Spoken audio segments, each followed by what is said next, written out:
Ladies and gentlemen, please welcome Mr. Peter Newell from Clubs New South Wales and Ms. Sarah Harris of the 10 Network to present the 2017, hello darling, how are you? Come over. 2017 Kennedy Award for Lifetime Achievement. That's right, the 10 Network, Marsh, that's right. I got you in. Thanks. Well, the person we are about to honour with a Lifetime Achievement Award has really done it all across all platforms, from TV to newspapers and magazines. This legendary woman has well and truly left her mark on Aussie culture. She's a trailblazer. She's pushed boundaries, taking on some of the biggest players in the industry at a time when really the industry was dominated by blokes. Not only did she gain their respect, but she also got results, and she has been recognised with multiple awards over the years, including Australian of the Year, and Barnsey even wrote a song about her. I have the honour of working with her every morning, learning from her and getting to know her, and I think you probably should know by now who I'm talking about, but let's go to the video to find out who will receive this year's Kennedy Award for Lifetime Achievement.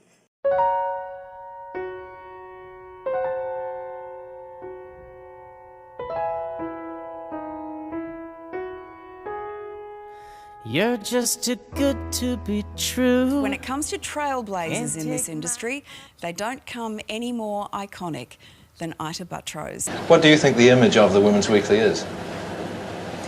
It's a very trusted magazine. It's a friend. I think the Women's Weekly is a friend. And, you know, people say to you, of course, I've had it in my home since I was 8. Could you ever think it was staid compared to Clio? Because it is different, isn't it? Well, I suppose, to be honest, I have to say I would think it was more conservative, yes. I just wanted to be a journalist. I just wanted to write. I knew what I wanted to do when I was 11. I'd heard of a job going as a copy girl on the Australian Women's Weekly, and I knew that I wanted to be a journalist. There was never any doubt in my mind, and I thought, this is it. This is it. If I got the job as a copy girl, I'd be on my way, you know, watch out world, here I come, that sort of thing. Your Australian of the Year for 2013 is Ita Buttrose. When I was named Australian of the Year, I was enormously proud. She's done so much, so well. As a copy girl, as a journalist, as an editor, as a television expert, and as a champion of people with a whole range of medical conditions. From her early days in magazines to newspapers and radio to TV, Ita has done it all, always with class. Ita is an icon, and before you meet her, you can't help feel a little bit intimidated by the legend of Ita. I remember being asked about 30 years ago when we'd see Australian women over 30 on television. Well, Ita's helped rewrite that rule book too. But what would you expect from a woman who wasn't born yesterday? Ita, it's more than 40 years since we first met. Hard to believe, isn't it? I was a baby journalist at the Bulletin, and you were the all-powerful, magnificent, awesome editor of the Women's Weekly. You had us all enthralled. We admired your elegance, your brilliance, your eloquence, and your ability to break through barriers, to cross boundaries. You're a revolutionary, an innovator. You have been a role model for so many young women, young men, all Australians, all the way through your life. Your long life of achievement with many, many years of achievement to come. Congratulations, Ita, on winning this award. It will go on the shelf with many others, equally well deserved. All the best. You're just too good to be true. Can't take my eyes off of you. You'd be like heaven to touch. I wanna hold you so much. At long last, love has arrived, and I thank God I'm alive. You're just too good to be true. Can't take my eyes off you.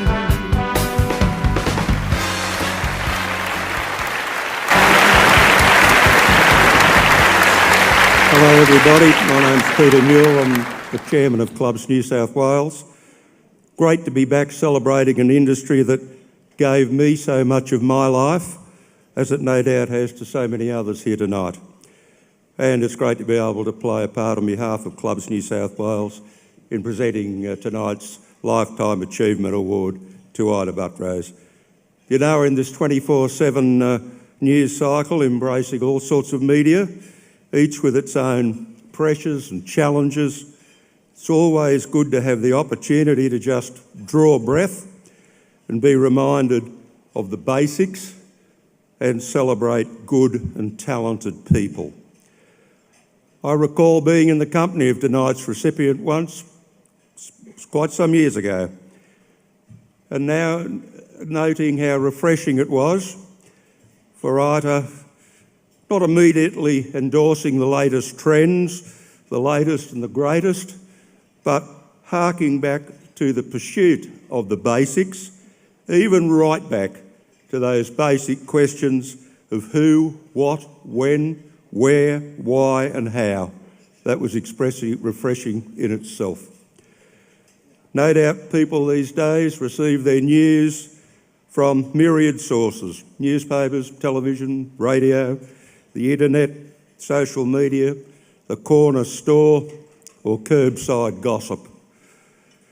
But what I do know is that regardless of its source, their news is in one form or another an integral part of our daily lives, and we'd be lost without it.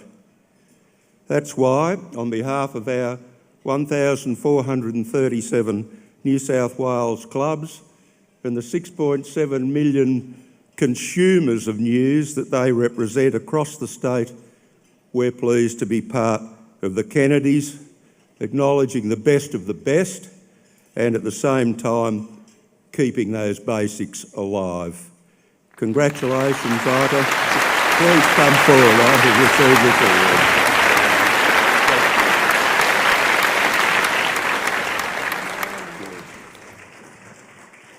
Thank you very much, everyone. It's very nice to accept this award, Lifetime Achievement. It really makes me think, lifetime.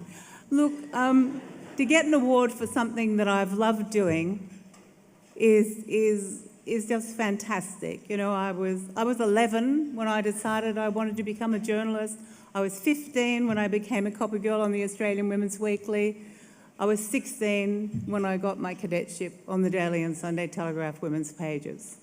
And I have enjoyed every moment of my career. I mean, there's been some talk tonight about hard times. Well, you know, I worked for the Telegraph when Sir Frank Packer owned it. And, you know, you couldn't get a new biro unless you returned the dead biro.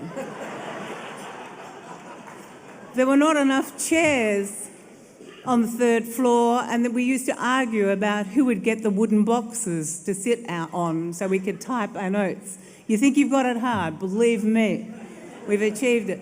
As I'm here at Randwick, I'm not going to go into the full story, but at Randwick, I think I did something that endeared me to Sir Frank forever. By now, I was women's editor of the Daily and Sunday Telegraphs. I was about 27. And I was covering the races with my team of reporters out here at Randwick, the Spring Carnival. And at the last moment, a contest we'd done on the papers, at the Telegraphs all the time, the best dressed woman at the races, had been taken by our rival, Fairfax. Sydney Morning Herald. Yes, but wait till you hear what I did. I wasn't well known then as I am now. And there I was, still covering the races, when somebody over there by the bookies from the Millinery Manufacturers Association, the sponsor, asked if I would like to enter the Sydney Morning Herald's fashion contest. And I thought, how nice. And so I said yes. And I won.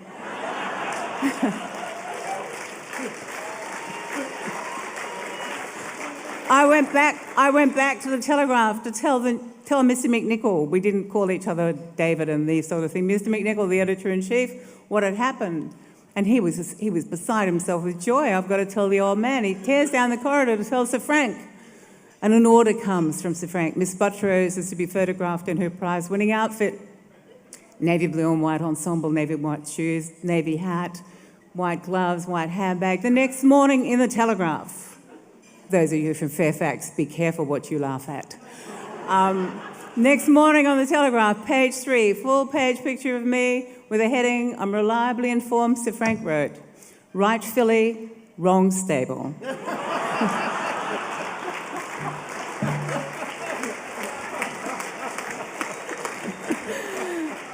I really don't believe I did it, but I did. I did do it. So it was incredible. But anyway, look, there's been a little bit of pessimism here tonight about our profession. And I think we should be very proud of our profession. You know, to be a journalist and to be a photographer. Hello, Barry Norman. I remember you so well. To be a journalist, a photographer, an artist in our industry is a very honourable thing to be. And I sometimes think we need to speak up about what we do and what we do so well. We allow others to denigrate us. We allow media bosses to make the wrong decisions in many instances, I think. And we don't say much about ourselves. So sometimes we need to raise our own voices. And I think now is the time to be doing that, to say what we do and why we do it so well. And finally, on behalf of Network 10, which is going through very tough times at the moment, but we will rise again like a phoenix. Finally, on behalf of Channel 10, I never thought that 4 years ago, and I don't talk about my age much because you all judge older people so badly, but 4 years ago when I was 71, I never thought I'd be hosting a TV show like Studio 10. And I want to thank 10 for the opportunity, and my colleagues, Sarah Harris, Joe Hildebrand, Jessica Rowe, our EP, Rob McKnight, and all the team from 10 that are here for great fun. And if you haven't made the move to switch over, please do so. 8:30, Channel 10. Thank you very much.